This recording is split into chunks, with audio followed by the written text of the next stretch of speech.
नमस्कार शेतकरी मित्रांनो, आज आपण संतोष तामणे सर यांच्या मळ्यात आलोय।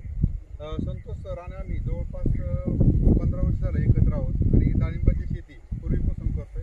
2006 साली आम्ही सालापासून आपण डाळिंबाची शेती पाहतोय, बरोबर। आणि आता जर आपण पाहिलं तर हा 2025चा सीझन आहे, म्हणजे तब्बल 20 वर्षाचा डाळिंबामधला आमचा प्रवास आहे। आणि पहिल्यापासून केरनचं मार्गदर्शन आम्ही करतोय, शिवाय स्वतःच्या शेतीला केरन टेक्नॉलॉजी वापरतोय। सरांनी भरपूर डाळिंबामधलं आम्हाला मार्गदर्शन केलं आणि हा 2025चा सीझन आहे मित्रांनो।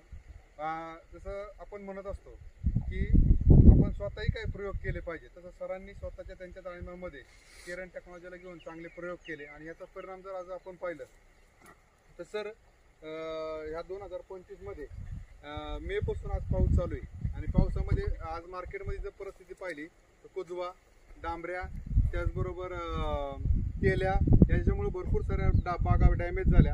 आज आपण सरांची बाग पाहतोय। आज 11 ऑगस्ट आहे 2025।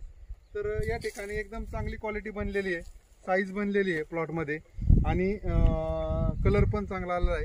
हार्वेस्टिंगला प्लॉट रेडी झाला आहे। याच्यामागे एकच कारण आहे, झाडाची स्वतःची ताकद।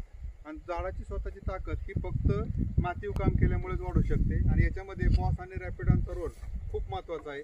सर आपण किती दिवसाला याला बॉस आणि रॅपिडॉन दिलं? मी प्रत्येक महिन्याला बॉस आणि रॅपिडॉनचं स्लरीच्या माध्यमातून दिलं, प्लस त्याच्या बॉप आणि लॅम्युऑन रॅपिडॉन याच्या काही फवारण्या केल्या। म्हणजे सातत्याने केलेल्या कामामुळं आपलं पीक चांगलं येऊ शकतं आणि ज्यावेळेस झाडाची स्वतःची ताकद तयार होते, इम्युनिटी वाढते, त्यावेळेस पीक 1 नंबर येतं मित्रांनो। त्यामुळे डाळिंब पिकामध्ये केरन टेक्नॉलॉजी नक्कीच प्रत्येक शेतकऱ्याचं प्रोडक्शन काढण्यासाठी चांगली मदत करणार आहे। धन्यवाद। अगदी बरोबर आहे।